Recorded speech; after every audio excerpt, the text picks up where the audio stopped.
श्री विश्वनाथ। ये ज्योतिर्लिंग उत्तर भारत की प्रसिद्ध नगरी काशी में स्थित है। इस नगरी का प्रलय काल में भी लोप नहीं होता। उस समय भगवान अपनी वासभूमि इस पवित्र नगरी को अपनी त्रिशूल पर धारण कर लेते हैं और सृष्टि काल आने पर पुनः यथास्थान रख देते हैं। सृष्टि की आदि स्थली भी इसी नगरी को बताया जाता है। भगवान विष्णु ने इसी स्थान पर सृष्टि कामना से तपस्या करके भगवान शंकर जी को प्रसन्न किया था।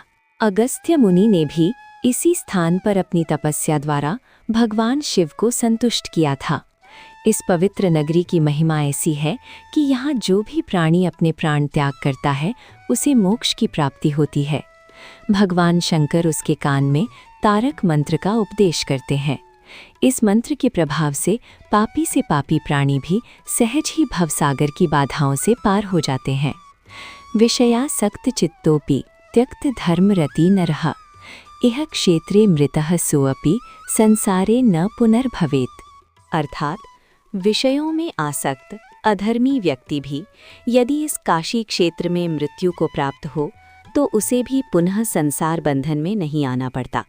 मत्स्य पुराण में इस नगरी का महत्व बताते हुए कहा गया है, जप, ध्यान और ज्ञान रहित तथा दुखों से पीड़ित मनुष्यों के लिए काशी ही एकमात्र परम गति है। श्री विश्वनाथ के आनंद कानन में दशाश्वमेध, लोलार्क, बिंदु माधव, केशव और मणिकर्णिका ये 5 प्रश्न तीर्थ हैं। इसी से इसे अविमुक्त क्षेत्र कहा जाता है। जप ध्यान विहीनानां ज्ञानवर्जित चेतसां ततो दुःखा हतानां च गतिर्वाराणसी नृणां। तीर्थानां पंचकं सारं विश्वेशानन्दकानने दशाश्वमेधं लोलार्कः केशवो बिन्दुमाधवः। पंचमी तु महाश्रेष्ठा पोच्यते मणिकर्णिका एभिस्तु तीर्थवर्यैश्च वर्ण्यते ह्य अविमुक्तकम्। इस परम पवित्र नगरी के उत्तर की तरफ ओमकार खंड, दक्षिण में केदार खंड और बीच में विश्वेश्वर खंड है। प्रसिद्ध विश्वनाथ ज्योतिर्लिंग इसी खंड में स्थित है। पुराणों में इस ज्योतिर्लिंग के संबंध में ये कथा दी गई है।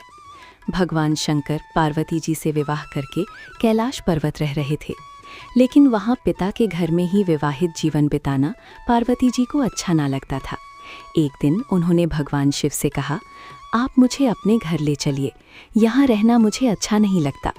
सारी लड़कियाँ शादी के बाद अपने पति के घर जाती हैं, मुझे पिता के घर में ही रहना पड़ रहा है। भगवान शिव ने उनकी ये बात स्वीकार कर ली। माता पार्वती जी को साथ लेकर अपनी पवित्र नगरी काशी में आ गए। यहाँ आकर वे विश्वनाथ ज्योतिर्लिंग के रूप में स्थापित हो गए। इस ज्योतिर्लिंग के दर्शन पूजन द्वारा मनुष्य समस्त पापों तापों से छुटकारा पा जाता है।